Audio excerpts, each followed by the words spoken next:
लेकर सवारी पर बैठी और मैं अपने देहात की तरफ, अपने गांव की तरफ, अपने कबीले की तरफ चलने लगी। मेरी सवारी हवा से बातें करने लगी, जिसको हम अपनी जबान में बोलते हैं। आई थी वो सवारी तो बिल्कुल पैसेंजर गाड़ी की तरह थी, लेकिन मोहम्मद इब्ने अब्दुल्लाह को जब मैंने गोद में लिया तो मेरी वो सवारी राजधानी एक्सप्रेस की तरह चलने लगी, रुकने का नाम नहीं ले रही थी, चली चली जा रही है। हलीमा की सहेलियां पीछे से चीखती हैं, आए हलीमा जरा रुक जा, आए अबू ज़ुऐब की बेटी जरा रुक जा, आए बिनते अबू ज़ुऐब जरा रुक जा, मुझे भी तो अपने पास आ जाने दे। साथ में आई तो छोड़ के क्यों जा रही है? जब रास्ते में तेरी ऊंटनी बैठ जाती थी आते वक्त तो हम तेरा साथ देते थे, अब तो तू मेरा साथ भी देने के लिए तैयार नहीं। क्या ये वही सवारी है जिस सवारी तू लेकर आई और रास्ते में ये बैठ जाया करती थी? हलीमा पीछे मुड़ के कहती है हाँ ये वही सवारी है, पता नहीं क्या हो गया है, ये हवा से बातें कैसे कर रही है, इतनी तेज क्यों बढ़ रही है, रुकने का नाम क्यों नहीं लेती है, इस सवारी को क्या हो गया? और फिर हलीमा का अपना बयान है, काजी सुलेमान मंसूर पूरी नकल करते हैं। हलीमा चीखती हुई कहती है, बाखुदा मुझे तो इस बच्चे में ही कोई बरकत नजर आती है, मुझे तो इस बच्चे का ही कोई चमत्कार नजर आता है। फिर हलीमा ने उस बच्चे को जिस तरह पाला, हलीमा की अपनी बकरी इतना दूध नहीं देती थी कि वो हलीमा की अपनी बेटी पेट भर के दूध पी सके। हलीमा को तशवीश थी कि अब तो मेरे दो बच्चे हो गए, एक तो मेरी अपनी बेटी और दूसरी मोहम्मद मेरी बकरी मेरी बेटी के पेट भरने का दूध नहीं देती, अब मोहम्मद का भी पेट भरना कैसे भरूं? बर्तन लेती है, पढ़िया रहीकुल मखतूम आगे बढ़ती है और जैसे ही उसने बकरी के थन से दूध निकालना शुरू किया, खुश्क थनों से ऐसे दूध निकलना शुरू हुआ जैसे सावन भादों की बारिश हो रही हो, पानी की तरह दूध गिरने लगा और बर्तनों की बर्तन भरने लगे।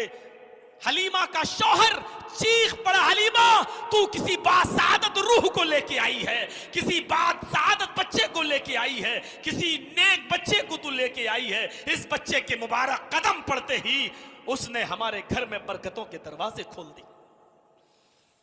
यहां से बचपना शुरू होता है नबी अकरम का। और पढ़िए अर्रहीकुल मखतूम में 6 साल और काजी सुलेमान सलमान मंसूर पूरी रहमतुल्लाह अलैह की तहकीक के मुताबिक 4 साल जब अल्लाह के नबी वहीं रह रहे हैं और हलीमा सादिया के पास हैं और जंगल में बकरियां चराने के लिए हलीमा की बेटी गई थी और मोहल्ले के कबीले के बहुत से लोग मोहम्मद को भी अपने साथ ले गई।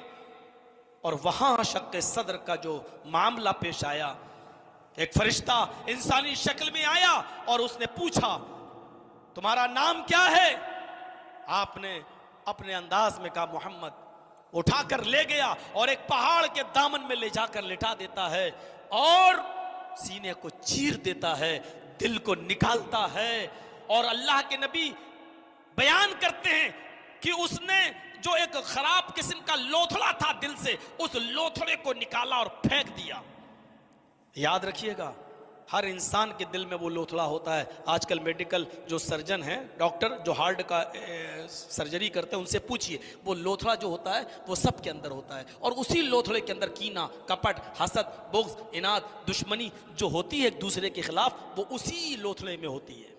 चूंकि मोहम्मद रसूलुल्लाह का दिल हसद, कीने, बुग़्ज़, इनाद से साफ रखना था, इसलिए उस लोथड़े को निकाला और फेंक दिया। ये तहकीक है काजी सुलेमान मंसूर पूरी रहमतुल्लाह अलैह की। मेरे भाई उस लोथड़े को निकाला और फेंक दिया और फिर दिल को दूसरे फरिश्ते से कहा, इस फरिश्ते ने जमजम का पानी, माए जमजम लाओ। जमजम का पानी लाया गया और जमजम के पानी से नबी अकरम के दिल को धोया गया और फिर ऐसे ही दिल में रख कर हाथ फेर दिया गया। नबी अकरम सल्लल्लाहु अलैहि वसल्लम चलने लगे। इधर इन बच्चों ने देखा कि मोहम्मद का सीना चीर दिया गया। ये भागे हुए नंगे पैर, चप्पलें छोड़ते हुए और अपनी बकरियां छोड़ के सीधे भागे और हलीमा के पास सीधे पहुंचे। हलीमा रोटी पका रही थी, चूल्हे पर बैठी थी, उसने पीछे मुड़ के देखा, बच्चों को परेशान, क्या हुआ बच्चों, बेटो क्या हुआ, इतने परेशान कैसे, और मोहम्मद कहां है, तुम लोग लेके गए थे और मैं तुम लोगों को देख रही हूं, मोहम्मद नदारत गायब।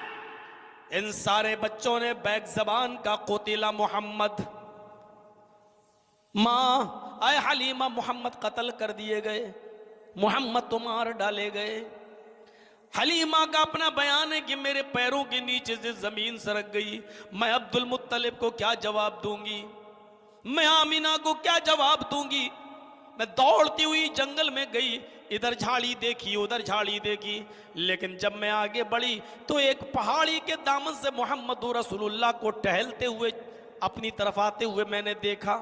चेहरे का रंग जर्द है, नकाहत और कमजोरी जिस्म पर टपक रही है, दिखाई दे रही है, और बहुत ही कमजोर चाल से चले आ रहे हैं। मैंने झट से मोहम्मद इब्ने अब्दुल्लाह को सीने से लगाया और मैंने पूछा, बेटे क्या हुआ। आपने अपनी पूरी बात बताई। माँ कोई था, मुझे यहाँ से ले गया, नाम पूछा, पहाड़ के दामन में ले जाकर उसने मेरे सीने को चाक किया और उसने मेरा सीना निकाला, उसने जमजम के पानी से धोया, एक खराब किस्म का लोथड़ा निकाल के बाहर फेंक दिया। माँ मुझे ये सब याद है। हलीमा कहती है, बेटे जब उसने सीना चीरा तो तुम्हें मालूम था, हाँ जब दिल धो रहा था तो तुम्हें मालूम था, हाँ मुझे सब होश था। हलीमा कहती है, मुझे उस बच्चे की बात पर यकीन नहीं हुआ, ये नई नई चीजें बताने लगा और ऐसे ही मामले इसके साथ होते।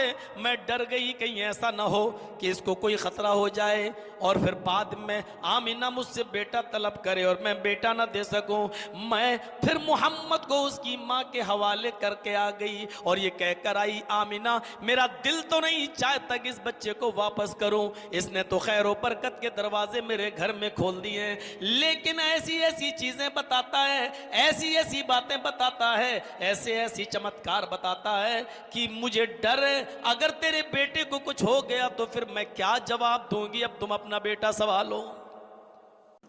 अस्सलामु अलैकुम वरहमतुल्लाहि वबरकातुहू। उम्मीद है दोस्तों आप सभी लोग खैरियत से होंगे। दोस्तों अभी मौलाना जरजीज़ अंसारी ने एक दिल छू लेने वाला वाक़या सुनाया है कि किस तरह हमारे प्यारे नबी मोहम्मद सल्लल्लाहु अलैहि वसल्लम का सीना चीर कर दिल निकाला गया और फिर कुछ हिस्सा दिल का निकाल कर फेंक दिया गया और फिर दिल को जमजम से धोकर फिर सीने में रख दिया गया फरिश्तों के ज़रिए। सुभान अल्लाह। माना जाता है कि इससे मकसद अल्लाह सुब्हानहू व तआला का ये था कि आप सल्लल्लाहु अलैहि वसल्लम के दिल से हसद, जलन, कपट सब बुराई निकाल कर फेंक दें। इसीलिए हमारे प्यारे नबी मोहम्मद सल्लल्लाहु अलैहि वसल्लम के दिल में एक दिन के बराबर बुराई नहीं थी, ना ही हसद थी, ना ही जलन थी, ना ही कपट, ना ही कुछ। अल्लाह सुब्हानहू व तआला के प्यारे नबी मोहम्मद सल्लल्लाहु अलैहि वसल्लम का दिल आबे ज़मज़म की तरह पाक था। सुभान अल्लाह। सो दोस्तों आपको वीडियो पसंद आई होगी, अगर आई है तो लाइक कमेंट शेयर कर दीजिए और हमारे चैनल को सब्सक्राइब कर लीजिए। तो फिर इंशाल्लाह फिर मिलेंगे अगली वीडियो में, तब तक के लिए आप अपना ख्याल रखिए। अल्लाह हाफिज़। अस्सलामु अलैकुम।